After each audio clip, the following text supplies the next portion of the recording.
आत्मवंदन. माझ्या सगळ्या कुटुंबाला मी खूप खूप प्रणाम करते माझ्या हृदयातून. सगळ्यांना प्रेम आणि प्रकाश. महावतार बाबाजी आणि आपल्या सगळ्यांचे प्रिय ब्रह्मर्षी पितामह पत्रीजी या दोन्ही महान मास्टर्सना वंदन करत त्यांच्या मार्गदर्शनात प्रकाशात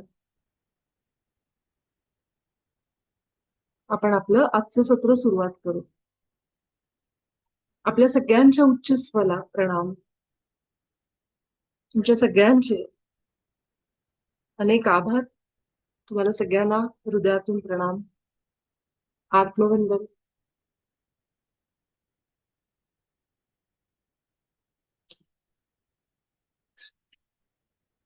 तर कालची तुम्ही पहिल्या दिवसाचं जी उजळणी आहे पहिल्या आठवड्याची ती केली असेल दिवसभरामध्ये.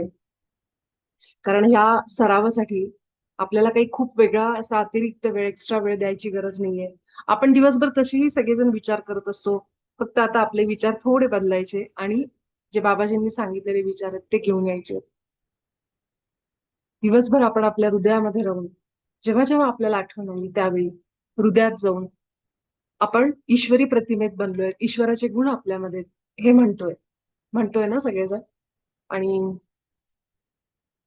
एक अंधार जो आहे जे आपल्याला असं वाटतं की हे विचार माझ्या कामाचे नाही, तर ते विचार काढायचे कसे, तर ते हळूहळूच काढायचे. की ज्या पद्धतीने त्या विचारांनी इतके दिवस आपण एका वास्तवामध्ये राहिलोय, आता हळूहळू ते सगळे विचार काढताना सुद्धा त्याला वेळ देऊन सावकाश काढायचे, गडबड न करता. आणि त्यासाठी जसा एक शब्द बाबाजींनी वापरलाय की रिपिटेशन, पुनरावृत्ती. हे आपल्या मनामध्ये आतमध्ये रुजवणाऱ्या ज्या बिया आहेत, जे जे घेऊन आपण आतापर्यंत जगलो, हे सांगणारं पण हळूहळूच घडलेलं आहे.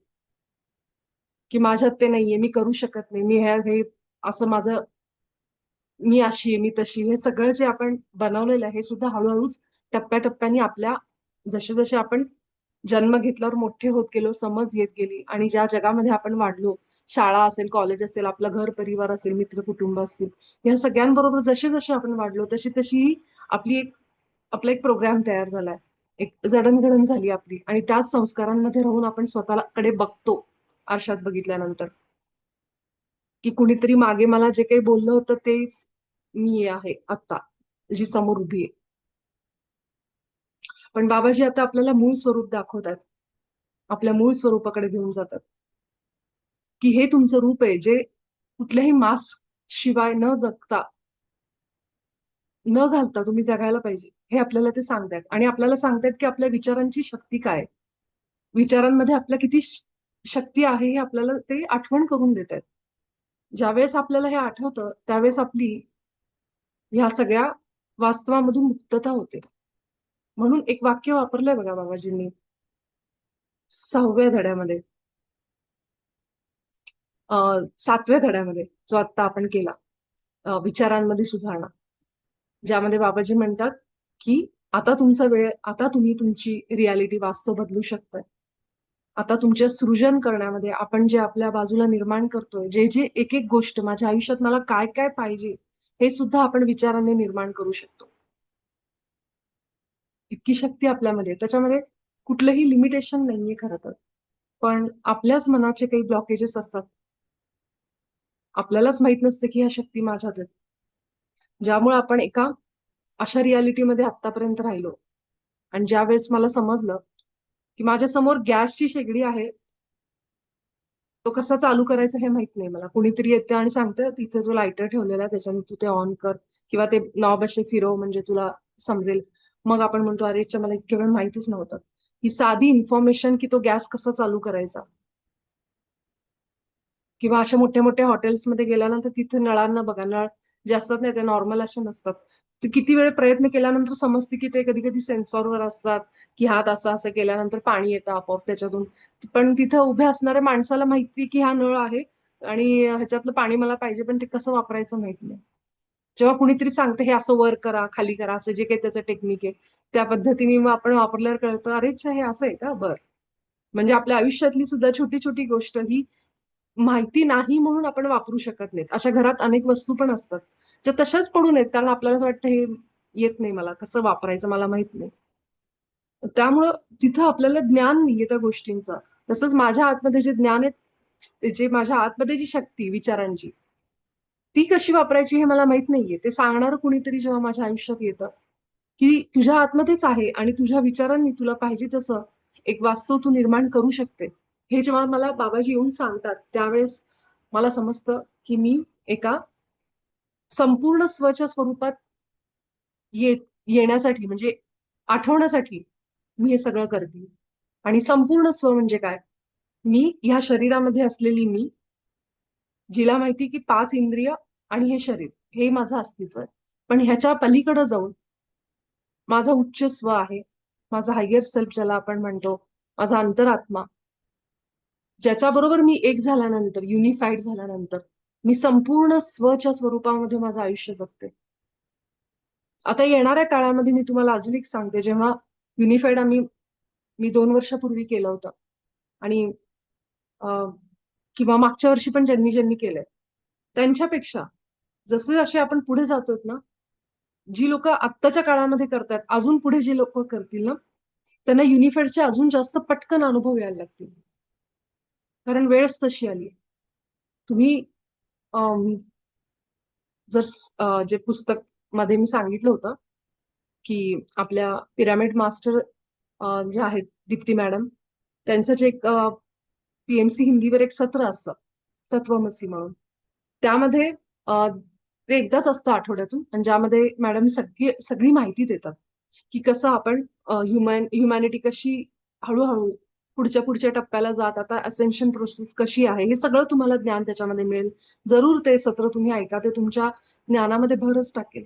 खूप गोष्टी कळतील त्याच्यामध्ये, की आता आपण पृथ्वी आपली 3D थर्ड डायमेन्शन मधून 5व्या डायमेन्शन मध्ये कशी जाते, हे परिवर्तन कसं होतंय, आपण कसे त्या परिवर्तनाचा भाग आहोत, आपण का याच वेळी जन्म घेतलाय, का याच वेळी ह्या सगळ्या गोष्टी घडतायत, पृथ्वीची लोकसंख्या आत्ताच का जास्त आहे, ह्या सगळ्यांची उत्तरं सगळी जी आहेत ना, हे सगळे एकमेकांशी जोडलेले आहेत, कनेक्टेड आहेत. आणि जसं मॅडमनी सांगितलं आणि ज्या अर्थी त्यांनी ते सांगितलंय, त्या अर्थी ते म्हणजे जरूर तुम्ही वाचा किंवा ऐका. सनशाईन बिफोर द डॉन हे पुस्तक.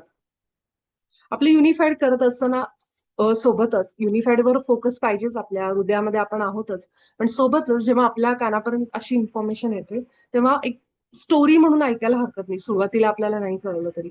तर आपल्याच पिरामिड मास्टर आहेत नीता मॅडम, नीता भोजवानी मॅडम, त्यांचे पण व्हिडिओज त्याच्यावर आहेत. कारण मी जेव्हा जेव्हा त्यांचे बघितले, ते अगदी म्हणजे 5-5 वर्ष जुने व्हिडिओज आहेत. त्यावेळेस त्यांनी त्या पुस्तकाचे रिव्ह्यूज टाकलेले आहेत, समरी, म्हणजे पुस्तक नेमकं कशावर आहे, काय काय झालं, आता स्टोरी कशी आहे, हे सगळं त्यांचं इतक्या वर्ष आधीच आहे. तर एक स्टोरी म्हणून ऐकायला सुरुवात करा. एक सुरुवातीला असं होईल, म्हणजे मी माझ्या ह्याच्यातून सांगते, की पहिल्यांदा ऐकताना हे सगळं काल्पनिक वाटत होतं, की असे स्टार सिस्टीम जशी पृथ्वी आहे, तसे बाकीचे पण काही प्लॅनेट्स आहेत, काही स्टार आहेत, जिथून जिथं लोकांची अशी आपल्यासारखी एक सिव्हिलायझेशन आहे. आणि त्याबद्दल ती कथा आहे, कथा म्हणा किंवा काय वास्तव असेल, म्हणजे तुम्हाला जे फील होते ते होते, मी सांगण्यापेक्षा. त्यामध्ये ह्या गोष्टी सांगितलेल्या आहेत, की कसे आपण थर्ड डायमेन्शन पृथ्वीवरची लोक, कसं 5वा डायमेन्शन, कसं 12वा डायमेन्शन. त्यामध्ये त्यांनी एक लव्ह स्टोरी पण घेतलेली आहे. तर हे 2-4 दिवसापूर्वी मी आपल्या ग्रुपवर टाकलं पण होतं. पण त्या पुस्तकाचं वाचण्यापूर्वी तुम्हाला असं वाटलं, की वाचायला तेवढा वेळ नाहीये किंवा अजून थोडंसं पहिलं समजून घ्यायचंय मला, तर नीता मॅडमचे व्हिडिओज आहेत. हे असे व्हिडिओज म्हणजे ना आपल्यासाठी ना वरदान असतात, की आपल्याला ज्ञान देणारे असतात, की आता हे आपल्याला वेळ नाहीये तेवढं वाचायला करायला. अशा वेळी तुम्ही किमान जे नीता मॅडमनी सांगितलेले व्हिडिओज आहेत, की त्या पुस्तकाबद्दलचे, तर एक स्टोरी म्हणून, की समजून घेण्याकरता, की काय आहे खरं, तर म्हणून ऐकून बघा कसं वाटतंय तुम्हाला. त्याचे 2-3 पार्ट्स आहेत मला वाटतंय. अं, तर पहिला पार्ट मी टाकला होता एक आपल्या ग्रुपमध्ये. तर पुन्हा आठवण करून देते, की आत्ताच्या काळामध्ये जिथं आपण युनिफाईडशी जोडलेलो आहोत, आपला स्वतःचा एक आध्यात्मिक प्रवास आहे. तिथं हे अशी पुस्तकं आपल्याला जवळ येतात, तेव्हा खूप ज्ञान देऊन जातात आणि त्यानंतर आपला एक दृष्टिकोन बदलतो. अजून आपल्याला अजून आपल्याला शांत वाटतं आतमध्ये, समजल्यानंतर की मी खरोखर कोण आहे. हे आपल्याला समजते की आपण इथं काय करतो, युनिफाईड मध्ये आपण का जोडले गेलो, आपला हा प्रवास आपल्याला कुठे घेऊन जातोय, ह्या गोष्टी. आज एका मास्टरचा मला एक मेसेज आला, मिताली त्यांचा, ज्या आपल्यासोबत थायलंड वरून जोडलेल्या आहेत. तर त्यांचा प्रश्न मला खूप आवडला. आणि जसं त्या म्हणाल्या, त्यांनी मला एक सांगितलं, एक सजेशन दिलं की आपण शनिवारी रविवारी एक सत्र घेऊ. कारण आपल्या ह्या वेळेमध्ये जे लाईव्ह नाही ज्यांना जॉईन करतायत किंवा युट्यूबवरनं जे सोडलेले असतात, तर काही प्रश्न असतात, तर आपण जरूर शनिवार रविवारी मी एक सत्र ठेवते. त्यावेळेस तुम्ही असे कुठलेही प्रश्न असतील ना, तर तुम्ही विचारू शकता. जितकं मला प्रयत्न करेन मी, जितकं मला समजतं, जितकं थोडंफार माझं ज्ञान आहे, बाबाजी जे मार्गदर्शन करतायत, त्यातून मी उत्तर देण्याचा प्रयत्न करेन. तुमच्या प्रश्नांकडं तुमच्याकडेही उत्तर असेल, तुम्हाला असं वाटतंय, तर तेही सांगा. कारण कधी कधी ना मी ऐकते की मास्टरचे प्रश्न येतात ना, त्या प्रश्नामध्येच त्यांचं उत्तर असतं.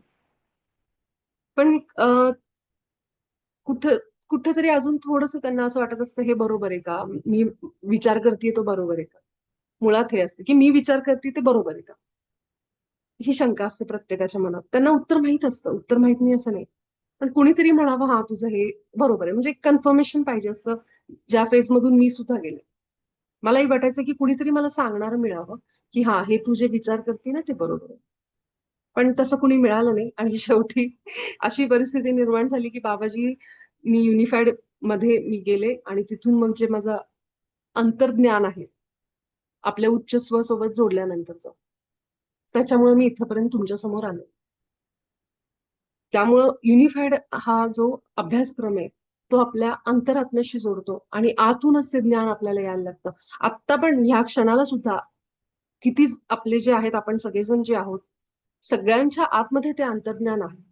केवळ कमतरता आहे ती विश्वासाची, की माझ्या आतून जो विचार येतोय तो योग्य आहे की नाही, की हे सांगणार की तू हा तू बरोबर आहे, हे सांगणार फक्त आपल्याला कोणीतरी पाहिजे असतं, राईट. त्यामुळे तिचं पण तेच झालं, मिताली ताईंचं. त्यांनी एक प्रश्न छान विचारलाय मला, जो आवडला. आणि जरूर आपण रविवारी किंवा शनिवारी एक सत्र ठेवू. मग तुम्हाला काही प्रश्न असतील तर जरूर विचारा. तसंही हा आठवडा आपला रिव्ह्यूचाच आहे, त्यामुळं नक्की 7 धड्यांवर आधारित असेल किंवा अजून काही असेल. तर मिताली त्यांचा एक प्रश्न फक्त सांगते,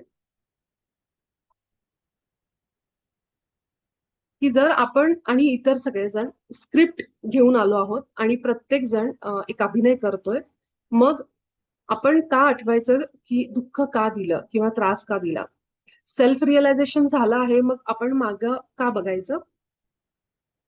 माफी मागितली, माफ केले असेल तरीही ही एक्सरसाइज करायची आहे का. तर हे प्रश्न येणंच मुळात, जसं काल आरतीचा प्रश्न होता, अजून तुमच्याही मनात असतील तर हे प्रश्न येणं म्हणजेच आपण खोलवर जातोय. आपण ते आतल्या लेअर पर्यंत पोहोचायला लागलोय, खोलात चाललोय. आपल्या आपल्या डोक्यात विचार आणणारं कोण आहे. पण आपल्या मनामध्ये प्रश्न येतात कधी, जेव्हा मी त्या उत्तराकडे चाललेली असते. माझा प्रवास अगदी असं हे उत्तर आहे, हे सत्य आहे समजा. मला एक समजणार जे बाबाजींनी पण सांगितलं, आणि मला पण एक आतून रिअलाइज व्हायला लागलं की काहीतरी आहे. हे का बरे. आता ह्या सत्यापर्यंत पोहोचण्यासाठी मी कशी पोहोचेन. जेव्हा मला प्रश्न पडेल तेव्हाच जेव्हा मला प्रश्न आला, माझा निर्माण झाला, तेव्हा मी शोधाशोध करेन. कुठे कुठे कुठे ह्याचा अर्थ काय, कधी, कसं. मग हे समोर आहे ना उत्तर, ते आपल्या बरोबर येतं, बरोबर आपल्या बाजूला. त्यासाठी प्रश्न जेव्हा निर्माण होतात, ते आपल्या उच्च आत्म्याचे, अंतरात्म्याचेच प्रश्न आहेत. आता हा सगळा प्रवास तुम्ही म्हणाल, प्रश्न पण तोच देतोय, उत्तर पण आयडिया तोच देतोय, हे सगळ्या कल्पना पण तोच सुचवतोय, मग हे कशासाठी सगळं. ते ह्यासाठीच की आपल्याला सगळ्याची आठवण व्हावी, रिमेंबरिंग, की जे काही आपण विसरलोय. कारण ह्या मायेत आल्यानंतर आपण ते नियम घेऊनच आलोय की या शरीरामध्ये येताना मी सगळं जे काही आहे, माझं जे मूळ स्वरूप आहे, दैवी ईश्वरी स्वरूप, ते मी विसरणार आणि मग या शरीरात घेऊन हे सगळे अनुभव घेणार. आणि ह्या आत्म्याच्या प्रवासामध्ये हे अनुभव घेत असताना मी स्वतःला आठवणार, तेव्हाच मी या गेम मधनं बाहेर पडणार. जेव्हा मला समजेल की माझ्या विचारांनी मी प्रकट करू शकते, माझ्या इच्छेने मी सगळ्या गोष्टी माझ्या वास्तवात आणू शकते, मी कोण आहे, मी कोण आहे हा जर्नीच आपल्याला ह्यातनं बाहेर काढतो. हे जेव्हा मी शोधायला लागते तेव्हा. तुम्ही आधी पण किती जणांचं ऐकलं असेल की जे पूर्वी ऋषीमुनी किंवा योगी होते ते हिमालयात जायचे त्या शोधासाठी, की मी कोण आहे. कारण त्यांना हे समजायचं की ही बाहेरची दुनिया आपल्याला सुख नाही देऊ शकत आहे आणि काहीतरी कमतरता वाटायची आतमध्ये. मग ते सगळे उठायचे, घरदार सोडायचे आणि जायचे हिमालयात गुफेत बसून तो प्रवास करायचे, हिंडायचे, फिरायचे भरपूर. एकदा त्यांना ते ज्ञान मिळालं, आत्मज्ञान दिसलं, त्यांना समजलं की आपण कोण आहोत. त्यानंतर ते मग खूप फिरायचे इकडे ते. आपल्या सगळ्याच बघा ना, शंकर बाबांचा जर्नी बघा, स्वामींचा असेल किंवा असे सगळे जे आहेत आपले सद्गुरू म्हणा, त्याच्या सगळ्यांचं असंच आहे. ते सोडून कुठेतरी लांब निघून मग त्यांनी ती साधना केली. आपले योगी पण असतील, कितीतरी अशा आहेत. तर प्रवास तसाच आहे की स्वतःला शोधण्याचाच प्रवास आहे. आणि एकदा का ह्या मार्गात आपण आलो की मी कोण आहे, आणि ते कधी येतो जेव्हा बाहेरच्या सगळ्या गोष्टीतनं आपल्याला इंटरेस्ट संपतो. आपल्याला हे समजतं की हे जग मला सुख देणारं नाहीये. जेव्हा दुःख होतं, खूप त्रास होतो कुठल्या तरी गोष्टीचा, आतमध्ये कमतरता वाटते, काहीतरी कमी असं वाटतं आणि मानसिक त्रास होतो खूप.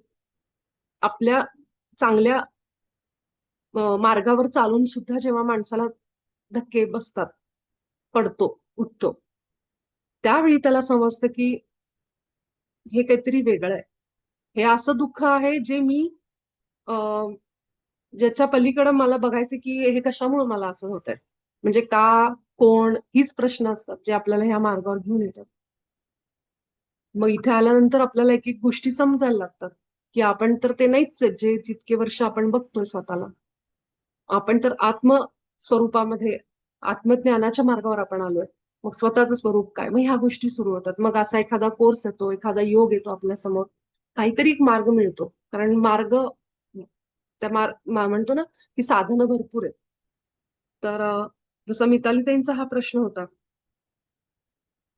की आपण तर सगळे स्क्रिप्ट घेऊन आलोत ना. बाबाजी म्हणतात की 6व्या धड्यामध्ये की सत्यासहित क्षमा करणे, की तुम्ही दुसऱ्याला जेव्हा दोष देता की ह्या माणसाने मला दुःख दिलं, पण खरं तर बाबाजी म्हणतात तो माणूस दुःख देत नाहीये तुम्हाला.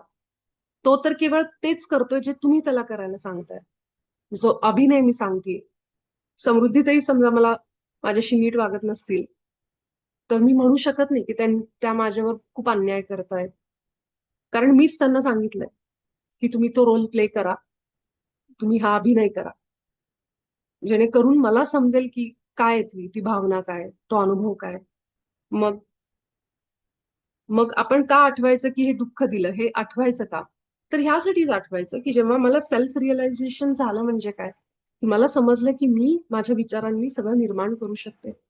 मी ईश्वराच्या प्रतिमेत आहे, हे माझं सेल्फ रिअलायझेशन आहे. किंवा मी ईश्वर आहे, जसं पितामह म्हणायचे की आपणच देव आहोत, यू आर द गॉड, असं पितामह पत्रीजी आपल्याला नेहमी सांगायचे आपले.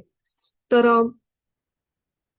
जेव्हा हे मला समजलंय ना, तिथून पुढे गेल्यानंतर, हे समजल्यानंतर आपल्या मनामध्ये जर कुणाबद्दल काही राग असेल, द्वेष असेल, त्यावेळी आपण, बाबाजी काय म्हणतात की क्षमा करणं म्हणजे काय, प्रेम पाठवणं. कारण तुम्ही क्षमा करतो, कशासाठी तुम्ही क्षमा करताय? ते तर तेच करतायत ना जे मी सांगतेय. मग कुठून आली क्षमा? तुम्ही वाचला तो धडा, त्या धड्यामध्ये एक वाक्य आहे की क्षमाचं खरं स्वरूप क्षमा नाहीये, हे वाक्यातच सगळं आलं. त्यामुळे पुन्हा सांगेन की 6वा धडा, सत्यासहित क्षमा करणे. थँक्यू मिताली ताई, तुम्ही हा प्रश्न विचारला. कारण 6व्या धड्यामध्ये बाबाजींचं जे वाक्य आहे, क्षमा करणे म्हणजे मुळात क्षमा करणं नाहीये. क्षमा करणं, माफ करणं म्हणजे मुळात प्रेम पाठवणं. कारण तो माणूस तेच करतोय जे मी सांगतेय.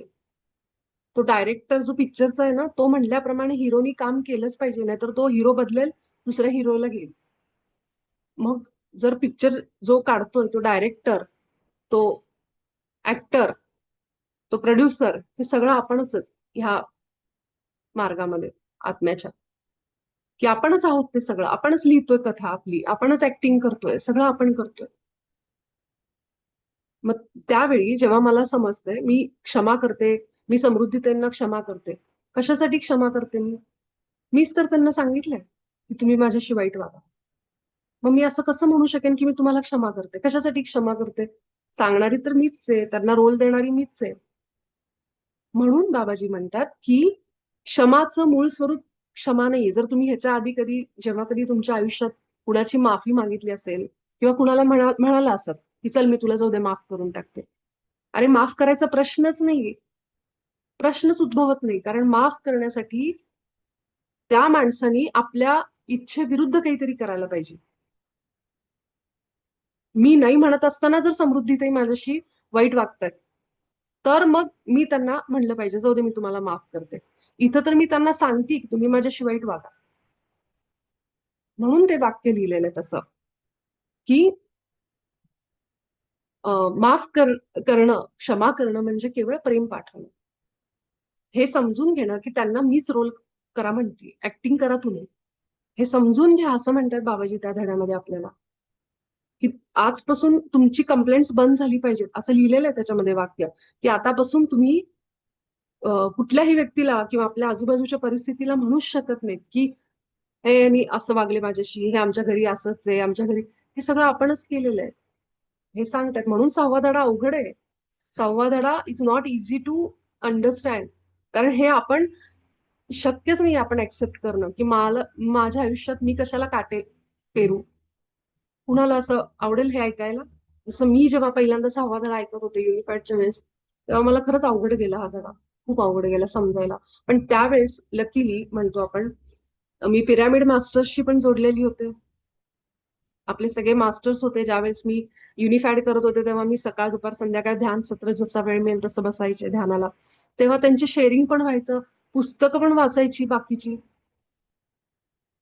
जसं पितामह सांगतात की पुस्तकं म्हणजे तुमची एनलायटनमेंटच आहे, की तुम्हाला त्यातनं नॉलेज मिळतं, कुणाचा कसा जर्नी होता, म्हणून पुस्तकं महत्वाची आहेत. मग तुम्ही बघा ना, सगळी पुस्तकं वाचाल तेव्हा वाचाल, आपल्या संतांचं फक्त चरित्र बघा, बास त्याच्यातनं सगळं क्लिअर होईल. तुम्हाला नाही पुस्तकं वाचायला मिळाले तर आपली संत जे आहेत महाराष्ट्रातले, फक्त त्यांचं चरित्र वाचा, त्यांच्या आयुष्यात काय काय घडलं हे वाचा. आपल्याला प्रूफ एव्हिडन्स मिळतोय जे बाबाजी सांगतायत. कुठल्या तरी संतांनी आठवा कधी कुणाला दोष दिलाय का?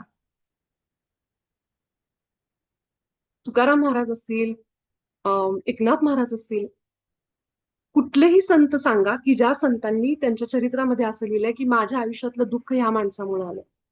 कुठंही लिहिलेलं नाहीये. तुकाराम महाराजांची बायको जी म्हणायची की तुमच्या नुसत्या विठ्ठल विठ्ठल नामाने काय होणार आहे, पोट भरणार आहे का? घरात काही खायला नाही, इतकी वाईट परिस्थिती होती. पण हे सगळेच संत घेऊन गेले. ते कधीतरी म्हटले का असं की ह्या माणसामुळे आमच्या आयुष्यात दुःख आहे बघा, हा माणूस हे खूप त्रास देतोय आम्हाला? कुठल्याच संतांच्या चरित्रामध्ये त्यांच्या बोलण्यात आपल्याला हे ऐकायला मिळणार नाही. कारण त्यांना हे माहित होतं की आम्ही जे अवतार घेऊन या शरीरात आलेलो आहोत ते केवळ आमच्या विचारांनी जे आम्ही निर्माण केलंय त्याचा अनुभव घ्यायला, मग ते सुख असेल किंवा दुःख असेल. क्लिअर आहे? मग आपल्याला जरी आपण आता पुस्तकं वाचू शकलो नाहीत इतर, तरी सुद्धा आपली संत आपल्याला ह्याच्यासाठी पुरावेत. त्यांचं आयुष्य म्हणजे जे बाबाजी आपल्याला सांगतात की क्षमा कधी करायची, जेव्हा माझ्या अनुमतीशिवाय कुणीतरी मला त्रास देत आहे. पण आपल्या इथं अशी केस नाहीये. आपल्या आयुष्यातलं प्रत्येक दुःख आणि प्रत्येक सुख आपण आपल्या विचारांनी निर्माण केलेलं आहे. आणि त्यामुळं त्यांना क्षमा करताना काय म्हणायचं की मला माहितीये की मीच तुम्हाला सांगितलंय, पण तरीही मी तुम्हाला क्षमा करते आणि तुम्हाला प्रेम पाठवते. हे आपण म्हणतो 6व्या धड्यामध्ये. मी यापुढं ह्याच्या आधी युनिफाईडच्या आधी असं कुठं ऐकलं नव्हतं हे वाक्य, की मीच तुम्हाला अनुमती देते म्हणून.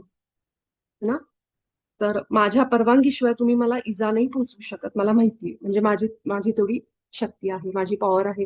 मीच तुम्हाला सांगते, हे सगळं मीच रचलंय माझं नाटक जे आहे ते, असं बाबाजींना त्याच्यामध्ये सांगायचंय. मग 6वा धडा पुन्हा एकदा वाचा, जरा जरी शंका असेल ना पुन्हा वाचा, आणि त्यावर आधारित काही प्रश्न असेल तर जरूर आपण येणारं जे रविवारचं सेशन आहे ना, त्यामध्ये एक चर्चा, तुमचा काय अनुभव आहे, तुम्हाला काय वाटतंय, तुमचं काय मत आहे, असं आपण घेऊ शकतो. प्रयत्न करेन की माझ्या युनिफाईड जर्नीमध्ये मी काय बघितलं आणि जे जे असं को रिलेट करता आलं, जसं संतांचं साहित्य चरित्र आणि युनिफाईड, ची सत्य जी सांगितली ती कशी आपण एकमेकांना जोडू शकतो. ह्यावरनं आपल्याला कळतं की जे सांगितलं गेलं ना की दुःखाचं पण श्रेय दुःखाचं जी जबाबदारी ती स्वतःवर घ्या आणि जे सुख आहे त्याची पण जबाबदारी स्वतःवर घ्या. हे सगळं आपल्याला त्यातून समजतं. ते सगळे बिंदू आपण जोडू शकतो आरामात. म्हणून असं सांगितलं गेलंय. तर कमिंग बॅक टू मिताली ताईज क्वेश्चन की अम, हे का बघायचं मागे. तुम्हाला जर वाटलं ना तुमच्या आतमध्ये की मी कुणाला तरी माफ केलेलं आहे व्यवस्थित, म्हणजे माझ्या मनात आता काहीच नाही, आतून वाटलं पाहिजे. आतून वाटलं पाहिजे. जरा जरी असा राग आला त्या माणसाची, ती घटना आठवायची आणि त्या घटने वेळेस जर माणसाची पुन्हा राग आला तर समजायचं अजून आतमध्ये काहीतरी थोडंसं शिल्लक आहे. आणि ती घटना आठवली, त्या माणसाचा चेहरा आठवला आणि तरी पण आपल्याला काही काही नाही वाटत आहे. आपण त्याला प्रेम पाठवतोय. जसे आपले एक मास्टर आहेत, त्यांच्या ऑफिसमध्ये थोडा त्रास होता त्यांच्या बॉसचा, आणि ते असं करत करत नंतर अक्षरशः आपल्या त्या मास्टरचं हृदय इतकं हे झालं परिवर्तन, की एवढा त्रास देऊन सुद्धा त्या बाईंना ती मास्टर प्रेम पाठवायला लागले. हे हे आहे की आपल्या दुश्मनाला सुद्धा आपण आपल्याला प्रेमच वाटतं त्याच्याबद्दल, की ठीक आहे ते करतोय, मला त्रास होतोय सगळं आहे, पण आतून दया वाटायला लागते की हा अंधारात आहे, किंवा हा, हे जेव्हा सत्य कळतं बाबाजींचं हे, त्यानंतर तर मग आपण आपले सगळे तक्रारी संपून जातात. मग आपण केवळ प्रेम पाठवा, प्रेम पाठवा, हृदयातनं प्रेम पाठवा त्यांना. इतकं पाठवा की त्यांनी ते त्रास देणं सुद्धा थांबवलं पाहिजे. त्यांना म्हणायचं आपल्या हृदयातून की जे काही आता आपण करत आहोत, आता आपण केवळ प्रेमाच्या नात्यामध्ये येऊ. हे तुम्ही म्हणा आतून, हृदयातून. बघा त्या माणसाबरोबरचं नातं कसं तुमचं काही दिवसांमध्ये चांगलं होतं. तर म्हणून जरी आपल्याला वाटलं सेल्फ रिअलायझेशन झालंय, मला समजलंय मी कोण आहे, तरी पण जर माझ्या आतमध्ये खोलवर कुठेतरी असेल तर क्षमा करायची, त्यावेळी क्षमा करायची. हं? जसं मी मिताली त्यांना ते उत्तर पाठवलंय, पण पण मला असं वाटलं की इथं सांगावं सगळ्यांमध्येच हे. कुणाला अजून असं वाटलं त्याबद्दल काही, तर जरूर त्यावरचा प्रश्न आपण घेऊ रविवारी किंवा शनिवारी एक सेशन.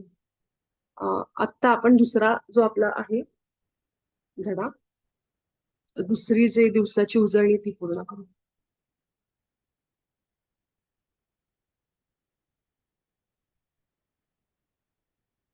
मी वाचून घेते दुसरं. हे आहे तर दिवस छोटासाच आहे ना कारण. हम्म. काल आपण एकरूप झालो होतो पहिल्या दिवशी ईश्वरासोबत, गुणांसोबत. ते केलं होतं आपण काल. आता दुसऱ्या दिवशी आपण काय करणार आहोत. आजही उठल्यानंतर शक्य तितक्या लवकर आणि अगदी झोपण्यापूर्वी खालील प्रार्थना हळुवारपणे समजून घेत वाचा. प्रिय ईश्वरा, माझ्या निर्मात्या, मला आणि संपूर्ण सृष्टीला प्रेमाने निर्माण केल्याबद्दल धन्यवाद. मला प्रेमाचा अनुभव आणि ते प्रेम अनुभवण्याची क्षमता दिल्याबद्दल धन्यवाद. असे प्रेम जे प्रत्येक गोष्टीचा पाया आहे. मला आणि माझ्या उच्च स्वला, आपल्या उच्च स्वचं नाव बनवल्याबद्दल धन्यवाद. मी या क्षणी सुद्धा तसाच आहे जसा अगदी बनवल्यावर होतो. त्यामुळे मला परिपूर्ण आणि अपरिवर्तनीय बनवल्याबद्दल धन्यवाद. किती सुंदर प्रार्थना आहे की उठल्या उठल्या आपण पहिलं तर ही सृष्टी निर्माण केली तू एका प्रेमाच्या विचारातून. एका विचारातून सृष्टी निर्माण झाली आणि आपण सुद्धा.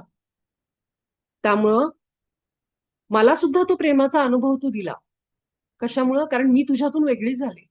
हे ईश्वरा, समजते? मी तुझ्यातून वेगळी झाले. वेगळी झाले म्हणजे तुझ्या विचारातून बाहेर आले. मी तुझं एक प्रतिबिंब बनले, एक प्रतिमा बनून बाहेर आले. आणि मी इंडिव्हिज्युअल अशी या शरीरात आल्यामुळं मी सुद्धा एक वेगळं बनून, तुझ्यापासून वेगळं होऊन मी प्रेमाचा अनुभव घेऊ शकते. म्हणजे मुलगा वडिलांपासून वेगळा झाला आणि म्हणाला की मी माझं माझं वास्तव निर्माण करतो, माझी दुनिया मी स्वतः बघतो, अनुभव करून कशी वाटते. म्हणून मुलगा वडिलांपासून वेगळा होतो, स्वतःचं वेगळं बनवतो, स्वतःच्या पायावर उभा राहतो आणि त्याचा आनंद आणि त्याचा अनुभव घेतो. अगदी तसं आपण सुद्धा आपल्या परमपित्यापासून, आपल्या ईश्वरापासून वेगळे झालो का.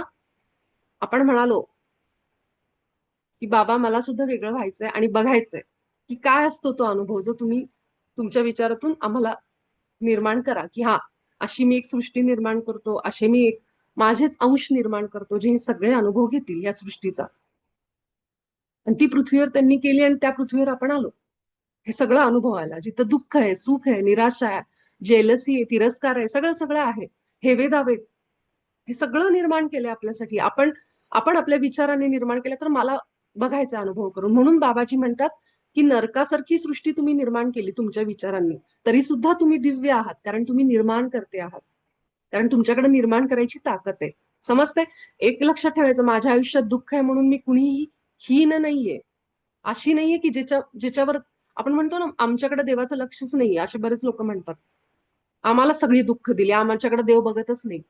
तुम्हीच देव आहात. तुमच्याकडे काय बघायचं, तुम्हीच देव आहात. दुःख, नरकासारखं आपण आयुष्य निर्माण केलं, बाबाजी म्हणतात ते तुमच्याच विचारांनी.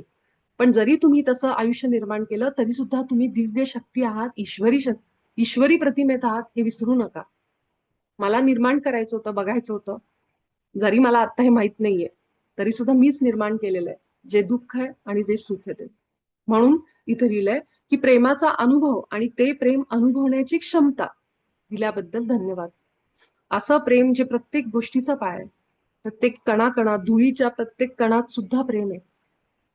जी काही गोष्ट आपल्याला दिसते आपल्या नजरेसमोर, जी काही आपण आवाज ऐकतो, आवाज, साऊंड, ते सुद्धा प्रेम आहे, ती सुद्धा ईश्वराची रचना आहे. जे काही आपल्या भोवती आहे, आपल्या आजूबाजूला, शरीराने आपण हवेचा स्पर्श, अग्नीचा स्पर्श, पाण्याचा, सगळं सगळं सगळं ईश्वरी प्रेमातून निर्माण झालेलं आहे. म्हणून आपल्या सनातन धर्मामध्ये इतकं सुंदर आहे, प्रत्येक गोष्टीची पूजा आहे. पूजा म्हणजे काय? की प्रेम देणं. आता त्याला लोकांनी वेगवेगळं स्वरूप दिलंय त्या पूजेला, कुठल्या कुठल्या पद्धतीने करतात. पण खरं तर त्याचा मूळ हेतू हा आहे. मग ती जमिनीची पूजा असेल, पाण्याची पूजा असेल, अग्नीची पूजा असेल, पंचमहाभूत, घरातल्या प्रत्येक गोष्टीची पूजा असेल. झाडू सुद्धा आपल्या घरात आपण त्याला पाय मारत नाही. आपण झाडूला लक्ष्मी म्हणतो आणि उचलून ठेवतो. कागदावर आपण पाय ठेवत नाही. सरस्वती म्हणतो. बघा, प्रत्येक गोष्टीला आपण देवाची नावं दिली, पण त्याच्यामध्ये ईश्वरी प्रेम आहे आणि त्या प्रेमातून ईश्वराच्या निर्माण झालेला एक कागद का असेल फाटका पडलेला, पण आपल्याला समजलं पाहिजे की तो फाटका कागद जरी आहे ना, किंवा रस्त्यावर वाळलेलं पान जरी आहे ना, ते ईश्वराचीच रचना आहे. ती ईश्वराचीच रचना आहे. त्याच्यातूनच ते निर्माण झालेलं आहे. म्हणून आपल्या धर्मामध्ये, आपल्या सनातन संस्कृतीमध्ये हे प्रेम निर्माण व्हावं प्रत्येक गोष्टीबद्दल, ह्यासाठी पूजा दिलेल्या आहेत, म्हणजे करतात खरं तर. त्याचा उद्देश हा आहे. पण ते आता कोण कशासाठी करतंय, त्याचं स्वरूप कसं बदललंय हे नका बघू. पण मूळ हेतू असा आहे की प्रत्येक निर्जीव आणि सजीवामध्ये प्रेमच बघायचं ईश्वराचं. ईश्वरच आहे तो साक्षात. म्हणून आपण पाय सुद्धा ठेवत नाहीत आपल्या ह्या कागदावर, वहीवर असं. मला आणि माझ्या उच्च स्वला बनवल्याबद्दल धन्यवाद. मी या क्षणी सुद्धा तसाच आहे जसा अगदी बनवल्यावर होतो. त्यामुळे मला परिपूर्ण आणि अपरिवर्तनीय बनवल्याबद्दल धन्यवाद. माझ्या आयुष्यात आता लाख संकट असतील, मी खूप निराशेत आहे, माझ्याकडे पैसा नाहीये, माझ्याकडे यश नाहीये, मी बिझनेस, नोकरीमध्ये फेल आहे, पण तरी सुद्धा बाबाजी इतकं सुंदर सत्य आपल्याला सांगतायत की मी आत्ताही तोच आहे, परिपूर्णच आहे आणि अपरिवर्तनीय. म्हणजे मी किती जरी प्रयत्न केला नरकासारखी सृष्टी बनवण्याचा, तरी सुद्धा मी अपरिवर्तनीय आहे, कारण मी तुझा अंश आहे, कारण मी तुझ्या प्रतिमेत आहे. मला कुणीच बदलू शकत नाही. फक्त मी जागा नाहीये, मला माहित नाही, मी विसरलोय, ते आठवायचं काम आपण इथं करतो. 5 ते 10 मिनिटाच्या कालावधीसाठी तुमच्या हृदयावर लक्ष केंद्रित करा आणि अनुभव करा की तिथून संपूर्ण विश्वामध्ये प्रेमाची स्पंदनं जात आहेत. आपलं सत्र झाल्यानंतर सगळ्यांनी 10 मिनिटं बसा. झोपण्यापूर्वी करा, खूप छान अनुभव येतील. झोपण्यापूर्वी केवळ तुम्ही एक 10 मिनिटं हृदयावर केंद्रित व्हा. सगळ्यात आधी आपले 2-3 सराव इथं सांगितलंय का पुढं? हा, इथं जरी नाही सांगितलं तर तरी पण आपण करायचे. सगळ्यात आधी हृदयावर केंद्रित झालो आपण, मग आपल्या ईश्वरासोबत एक व्हा. आभा स्वच्छ करा, आभा लॉक करा. त्यानंतर संपूर्ण सृष्टीला आपल्या हृदयातून आपण प्रेम पाठवा. जे काही असेल, जे काही प्राणी, पक्षी, गाढव, कुत्र, मांजर, गाय, जे कुठला प्राणी आठवेल, तुमच्या डोळ्यासमोर येईल, त्या सगळ्यांना ह्या कडाडत्या उन्हामध्ये खूप गरज आहे ह्या प्रेमाची. सगळीकडे जाऊ दे तुमच्या हृदयातून स्पंदन, ह्या संपूर्ण सृष्टीला जाऊ दे. जे आठवेल त्याला आणि ज्या माणसाला जे कोणी आहेत आपले शत्रू आपले मित्र सगळ्यांना पाठवा. ठीक आहे. तेव्हाच तुम्हाला ते खरोखर तो सराव फील होईल आतून. जेव्हा हे तुम्ही करता ना, हृदयातून प्रेम पाठवणं अतिशय महत्वाचं आहे. ते प्रेम जेव्हा फील होतं तेव्हाच उच्च स्व आपल्याशी इतका छान कनेक्ट होतो. सगळ्या शक्ती तुमच्याकडे येतात जेव्हा तुम्ही प्रेमाने भरलेले असतात. त्या प्रेमाच्या ऊर्जेने प्रत्येक व्यक्ती आणि प्रत्येक गोष्टी सोबत जोडले जा. कारण आपण सगळेजण जोडलेले आहोत. प्रत्येक जण आपण कशाने जोडलेले आहोत? ती नाळ जी आहे ना, ती प्रेमाची नाळ आहे. त्यामुळे जितकं तुम्ही प्रेम पाठवायला लागाल, एनर्जी बाहेर चालली, त्या वस्तू, त्या गोष्टी, जे काही तुम्हाला आहे ते कुठल्या रूपाने तुमच्याकडे येईल तुम्हाला समजणार पण नाही. त्यानंतर दुसऱ्या आठवड्यात दिसल्याप्रमाणे तुमच्या उच्च आत्म्याचे नाव प्रकट होऊ द्या. म्हणजे आता काही वेळ तुमचे लक्ष तुमच्या उच्च स्वच्या नावावर द्या. दिवसभरामध्ये जेव्हा तुम्ही या विषयाचा विचार कराल तेव्हा म्हणा, मी प्रेम आहे आणि मी अ, उच्च स्वला प्रेम पाठवतो. तुमच्या अंतःकरणातून एखाद्या व्यक्तीकडे, वस्तूकडे प्रेम जात आहे असे अनुभवा. ते नाते अनुभवा आणि प्रेम प्रसारित करण्याच्या या सरावातच झोपा. आता हे जे सांगितलं ना, की दुसऱ्या आठवड्यात तुम्हाला आठवतंय आपण उच्च स्वचं नाव जे मिळालं, ते दुसऱ्या आठवड्यात मिळालं आपल्याला. तर पुन्हा एकदा, कारण आपण सराव करतोय म्हणून, पुन्हा एकदा जेव्हा आपण प्रेम पाठवलं, त्यानंतर विचारा, की हे उच्च स्व, तुझं नाव सांग मला. जे काही तुझं नाव आहे किंवा माझं नाव म्हणलं तरी चालेल. माझं नाव सांग. कारण आपलाच आत्मा आहे, आपल्या आतच आहे. तर तू मला माझं नाव सांग. मग तुम्हाला ते नाव येतं डोळ्यासमोर, जे तुम्हाला दुसऱ्या आठवड्यात आलंय. आणि जेव्हा तुम्ही आज हा सराव कराल, आज, उद्या, दिवसभर, जेव्हा तुम्ही प्रेम फील कराल ना, आणि जेव्हा ज्यांना ज्यांना नावं मिळाली नाहीत, त्यांना आता मिळतील. कारण आता आपण थोडे पुढे आलो. आणि ज्यांना तरीही नाव नाही समजत आहे, की काय आहे, काय नाही समजत आहे, त्यांनी एक काम करायचं सरळ. डोळे मिटायचे आणि तुम्हाला जे नाव वाटतं ना, ते नाव तुमच्या उच्च आत्म्याला द्या. बघा काय येतं. बघा ते काय येतं नाव तुम्हाला, की मला काय वाटते, की मी काय नाव द्यावं, जर मला नाही समजलं तर. मग तुम्हाला काहीतरी एक आयडिया येईल, काहीतरी समजेल. जे आतून येईल तेच तुमच्या उच्च आत्म्याचं नाव आहे. हं? त्या प्रेमाच्या ऊर्जेने प्रत्येक व्यक्ती आणि गोष्टीसोबत जोडले जा. त्यामुळं काही वेळ जो दुसरा आठवड्याचा सराव आहे आपला, तो हाच आहे की आपल्या उच्च आत्म्याचं नाव माहीत करून घेणं. त्यामुळं एक चांगला चान्स पुन्हा एकदा आलेला आहे आज आणि उद्यामध्ये. ज्यांना ज्यांना उच्च स्वचं नाव नाही कळलंय त्यांनी हा सराव करा जरूर. अं, जेव्हा आपण हे एक इंटेन्शन देऊन करतो, की मला तू तुझं नाव सांग, असं म्हणून जेव्हा आपण एक केंद्रित होतो, त्यावेळी आपल्याला ते नाव मिळतं. कदाचित दुसऱ्या आठवड्यामध्ये जेव्हा आपण करत होतो, तेव्हा आपण इतके जोडलेले नसू कदाचित. पण आता थोडं पुढे आल्यानंतर आपल्याला इतके बाकीचे अनुभव येत आहेत, तर नाव सुद्धा जरूर कळेल आपल्याला. त्यासाठी हृदयात केंद्रित होऊन प्रेम पाठवा संपूर्ण सृष्टीला. जितकं आपण इथं फील करतो ना, तितका आपला उच्च स्व आपल्याला जास्त फील होतो. तो काय बोलतोय, तो काय सांगतोय, कारण तो आपल्या हृदयात आहे. एवढं फक्त आपण लक्षात ठेवू. हे झाल्यानंतर आपल्या उच्च आत्म्याचे आभार माना. तर ह्याच नोटवर आपण सगळेजण इथंच थांबू. आणि काही अजून प्रश्न असतील तर तुम्ही जरूर ग्रुपवर टाका.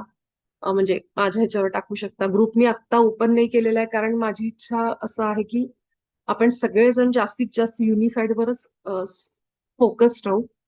नवीन लोक येतात, कुणीतरी काहीतरी पोस्ट टाकतं आणि मग ते त्यांचं वर खाली जातं. म्हणून सध्या तरी मी ग्रुप क्लोज केलेला आहे. पण जेव्हा आपण शनिवारी रविवारी जेव्हा एक सत्र घेऊ, तिथं नक्कीच तुमचे प्रश्न, शंका, तुमची काही मतं असतील तर जरूर जरूर सांगा. तुम्हाला काही अनुभव येत आहेत, हे सगळं आपण घेऊ. तर ते माझ्याकडून खरं घ्यायचं राहिलं तर रविवारी आपण असं एक सत्र घेऊ ज्यामध्ये आपण ह्या सगळ्या गोष्टी कव्हर करू. तर ह्याच नोटवर आपण इथंच थांबू. आपण सगळेजण भेटू उद्याच्या सत्रात. सराव सुरू ठेवा.